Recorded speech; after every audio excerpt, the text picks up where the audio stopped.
Over the years, several government ministers have resigned following allegations of political impropriety. Some were the subject of investigations by the police, auditor general, or contractor general, yet in the last 30 years, only one government minister has served jail time for misappropriation of public resources. Senator James A.G. Smith, former Minister of Labor and Public Service in the 1980s, remains the only Jamaican politician imprisoned for mismanaging public funds. He was charged on February 13, 1990, and was later sentenced to 5 years in prison for diverting money from farm workers for personal gain.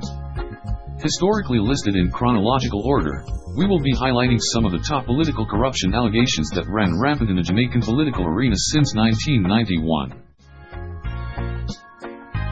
Welcome, and thanks for tuning in to XU Truth TV. Please like and share the video, and if you like the information we're sharing, please subscribe if you haven't yet done so, and join the Xaymaca Unity family on this spiritual mission. Make sure to click the notification bell, so you never miss out on any of our informative videos. Now, here are the top 15 political scandals that rocked Jamaica over the past 30 years. December 1991. Minister of Mining and Energy Horace Clark resigned over the scandal involving a waiver of $29.5 million in duties that Shell Company West Indies should have paid to the government on imported gasoline. However, he still remained a PNP Member of Parliament. May 2001. PNP Minister of State in the Ministry of Finance Errol Ennis resigned on May 29, following revelations that at least 7 checks he had tendered to settle gambling debts had bounced. A statement from the office of the Prime Minister said that Ennis had resigned his ministerial post with immediate effect. April 2002. PNP Dr. Carl Blythe resigned as Minister of Water and Housing in the wake of a report from a 4-member commission that suggested that he acted improperly as Minister with responsibility for the Operation Pride program. The report said Blythe interfered in the day-to-day management of the Operation Pride schemes and flouted guidelines. He resigned on April 13, 2002. October 2006. Information and Development Minister Colin Campbell was forced to resign from the cabinet and as General Secretary of the People's National Party in October 2006, approximately a week after opposition leader Bruce Golding divulged information that Trafigura Beheer, a Dutch company with business arrangements with the government, made a $31 million transaction to an account called CCOC Associates, which had Campbell's signature on it. Campbell's resignation took effect on October 9, 2006. October 2007. Kern Spencer resigned as Parliamentary Secretary in the Ministry of Science and Technology, following questions over the Cuban light bulb program, when it was divulged that the People's National Party spent more than $276.5 million to distribute 4 million free light bulbs, donated by the Cuban government. According to witnesses who gave testimony at Spencer's corruption trial, the former government minister was also tipped off by the police that he was under investigation in a fraud case. During testimony, prosecutors introduced documents to show that Spencer and Colleen Wright, his assistant then, lodged millions of dollars in cash at the Santa Cruz branch of Jamaica National in the southern parish of St. Elizabeth, a month before the Cuban light bulb program collapsed in 2007. The Crown introduced the documents through Sasha Neal Elliott, an employee of Jamaica National in Santa Cruz. She testified that on July 25, 2007, Spencer and Wright, her former schoolmate, visited the branch with more than $3 million Jamaican dollars in cash. She said Spencer lodged the money, that took her nearly 2 hours to count, in a fixed deposit account. She told the court that when she asked about the source of the funds, the Spencer said that it was proceeds from a loan he obtained from the National Commercial Bank, NCB, and his birthday party, which was headlined by dancehall entertainer Beanie Man. The witness said she found it strange that NCB did not make out a check to him. Neal Elliott added that 5 days later, Spencer and Wright returned again with another $3 million Jamaican dollars in cash, which was also lodged to his account. She also disclosed that Spencer later borrowed $4 million Jamaican dollars from the institution, which was converted to $67,000 and gave instructions to JN to wire the money to a bank in Florida for the purchase of a Land Rover. The witness added that Wright had more than $4 million Jamaican dollars in her account with the institution at the time, and a portion of the cash was converted to U.S. currency, which she invested in the Olin Ponzi scheme. Spencer openly wept in Parliament upon hearing news that the Fraud Squad and the Office of the Director of Public Prosecutions were investigating the incident. Years later, he was freed of the charges after the prosecution failed to prove its case against him and then co-accused Colleen Wright. And yet again, another political corruption in the Jamaican political arena escaped real punishment.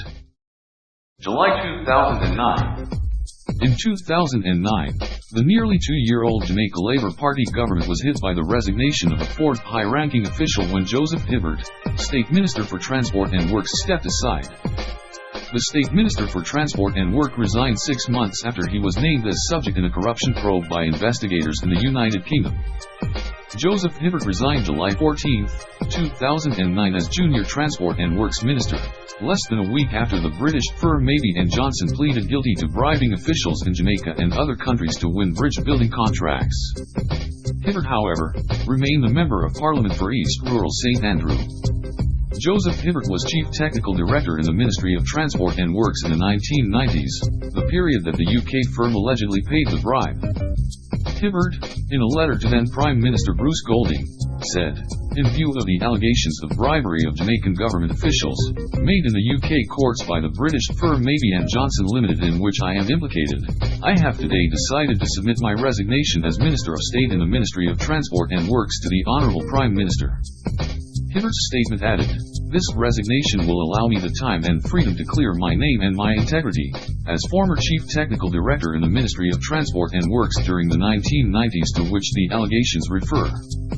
Darrell Bass, the then Minister with responsibility for information, told the Gleaner that Hibbert did the right and principled thing by resigning.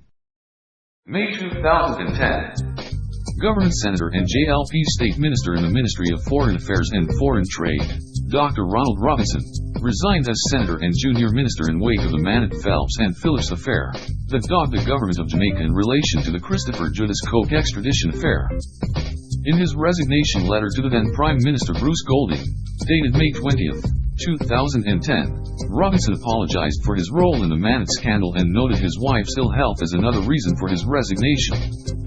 Robinson resigned as controversy swirled around the extradition request for Tivoli Gardens strongman Christopher Judas Coke, and the engagement of the U.S. law firm, which lobbied the U.S. government on Mr. Coke's behalf against the extradition request.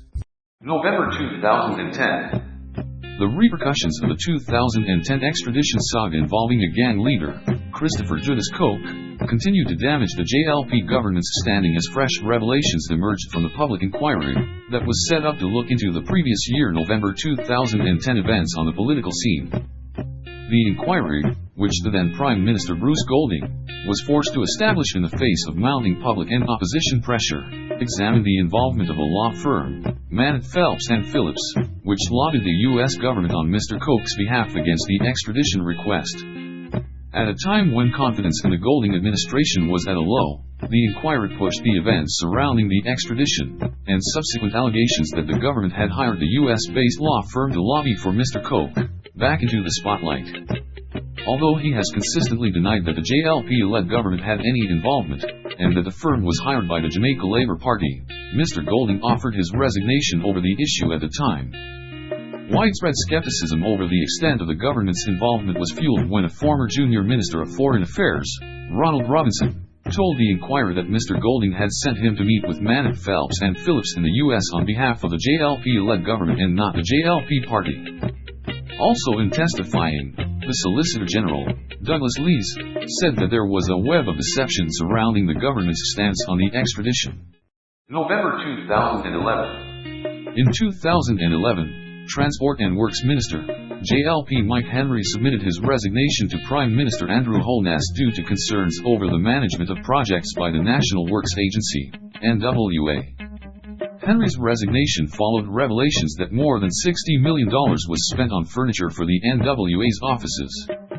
This was in addition to a $102 million refurbishing project that sparked controversy when it was revealed in the Auditor General's special report on the Jamaica Development Infrastructure Program. September 2013. Richard Izan, PNP Junior Minister in the Ministry of Transport Works and Housing, resigned in September 2013 under public pressure over his role in the improper construction of shops on land owned by the Clarendon Parish Council. Within 2 months, He was reinstated by then Prime Minister Portia Simpson Miller, after the Director of Public Prosecutions announced that no criminal charges would be laid. Here yet again, another act of a corrupted politician in the Jamaican political arena, escaped real punishment under the watchful eye of their government and political leader. July 2018. Science, Energy and Technology Minister, Dr. Andrew Wheatley, resigned in the wake of scandals that erupted at state-run entities Petrojam and the National Energy Solutions Limited, that fell under his portfolio. In 2018, the Science, Energy and Technology Ministry was embroiled in a series of corruption allegations involving entities under its portfolio, particularly the Petrojam scandal, which caused several heads to roll, including that of the JLP Minister Dr. Andrew Wheatley. March 2019. Even while the country was still grappling with the Petrojam scandal as more elements came to light, scandal at yet another ministry became front-page news. In March 2019, Minister of Education, Youth and Information, JLP Rule Reid was forced to resign over allegations of corruption and misuse of public funds involving a number of institutions tied to his ministry. That investigation is still ongoing, as a probe is currently underway by the Police and the Financial Investigations Division. July 2021. The scandal over the Airports Authority of Jamaica's law-breaking $443 million investment in First Rock Capital Holdings raises issues of grave concern about governance, leader of the JLP and Prime Minister Andrew Holness admitted, as published in the Jamaica Gleaner, July 27, 2021. Pressure was mounted on the JLP government to sack the AAJ's board, which was chaired by Faye Hutchinson, a powerful figure in the ruling Jamaica Labour Party whose overlapping roles went under scrutiny. Hutchinson admitted to not declaring to the AAJ, on whose board she had sat from 2016 to this point, her interests in First Rock, including the fact that in March 2020, she became a director of the company in which she is also a shareholder. Faye Hutchinson was appointed Deputy AAJ Board Chairperson in May 2019 and then promoted to Chairperson in November 2020, when the then current board was appointed. Hutchinson straddled the two boards until March 17, 2021, when she resigned from First Rock amid pressure from the Transport Ministry, which was led by Robert Montague, whose public silence continued until he was forced to break it when the spotlight was thrown on him by Finance Minister Dr. Nigel Clark in July 2021. In July, after the Sunday Gleaner first reported on the issue, Finance Minister Dr. Nigel Clark revealed in Parliament that the entities broke the law in their first of two investments because they did not get his ministry's permission. The board of the Airports Authority of Jamaica, AAJ, was later dissolved due to the First Rock investment scandal. As Transport and Mining Minister, Robert Montague made the announcement in Parliament in November 2021 when he made his first substantive comment on the scandal involving a $450 million stock purchase in this St. Lucia registered firm. According to Montague, most members of the AAJ board and its subsidiary Norman Manley International Airport Limited had already offered their resignations and he had every intention of accepting them. September 2021. Jamaica's Agriculture Minister Floyd Green resigns after being caught breaking COVID-19 protocols. A member of the Jamaica Labour Party, Floyd Green resigned following the surfacing of a video of him at a gathering that reportedly occurred during a No Movement Day. In the video, which was posted on social media on Tuesday, September 14, 2021, Green along with Jamaica Labour Party councillor for the Mona Division in the Kingston and St. Andrew Municipal Corporation, Andrew Bellamy, were seen celebrating and toasting alcohol. Green and Bellamy joined with others in the maskless group in a toast after a member said No Movement Day, mocking the protocol set by the JLP government. The gathering was held at the District 5 restaurant at the R Hotel in Kingston. Leader of the opposition PNP, Mark Golding was just one of the many public figures that called on Floyd Green to resign. In a statement he made on September 15, Golding says for a minister of government, who ought to be setting an example for the population as a whole, to be flouting the No Movement Day restrictions and partying with friends, is an arrogant insult to the people of Jamaica. He described Green's action as an inexcusable, disgraceful dereliction of duty. Ordinary Jamaicans would be locked up and charged with offenses under the DRMA, Disaster Risk Management Act, for doing this. Yet a government minister and his cronies were there yesterday flossing and rapping away as if the COVID restrictions mean nothing, showing utter contempt for the rules that his government has imposed on the people, the statement read. Jamaicans were restricted from moving on lockdown days, Sunday to Tuesday, with exemptions given to certain individuals to move in relation to their specific work. Among the selected groups who are exempted on no-movement days are essential service workers and persons visiting vaccination sites to get vaccinated. However, it was reported in a Jamaica Gleaner on January 30, 2022 that the DPP says that no charges will be laid against Floyd Green, but the hotel should be prosecuted.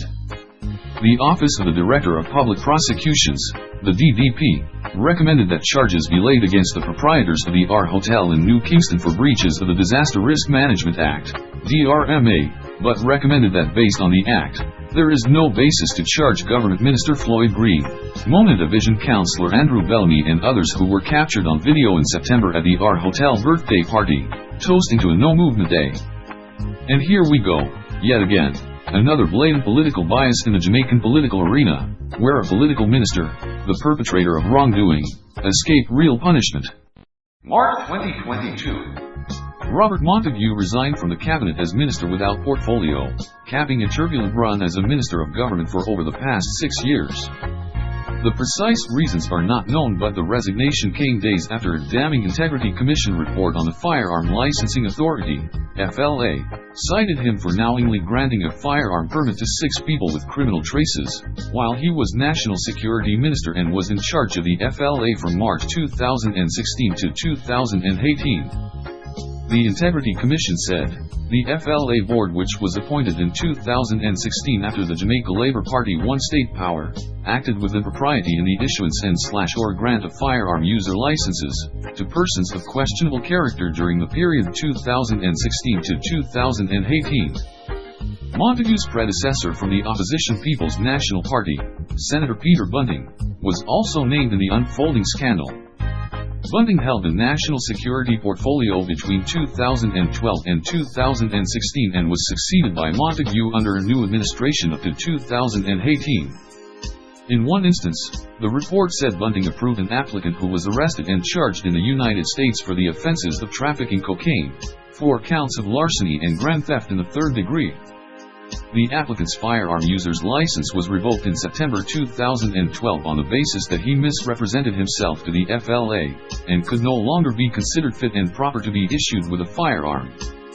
But the report said the applicant's criminal record was expunged 2 years later in October 2014 and, by way of a letter, it was indicated that Mr. Peter Bunting, then Minister of National Security, granted the issuance of a firearm user license. In January 2022, Holness stripped Montague, the chairman of the ruling Jamaica Labour Party, JLP, of the Transport and Mining Ministry and reassigned him as a minister without portfolio in the Ministry of Economic Growth and Job Creation. That followed the 2021 scandals involving the Airports Authority of Jamaica law-breaking investment in start-up private equity firm, First Rock Capital Holdings and the Clarendon Alumina Production Limited.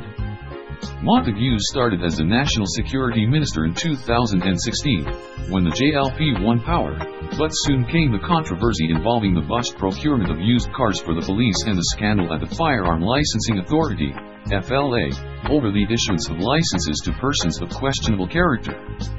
The revelations are contained in a 245-page special investigation report on how the Firearm Licensing Authority, FLA, gave gun permits to persons convicted of, or charged with, various criminal offenses involving drugs, lottery scamming, and illegal possession of firearms.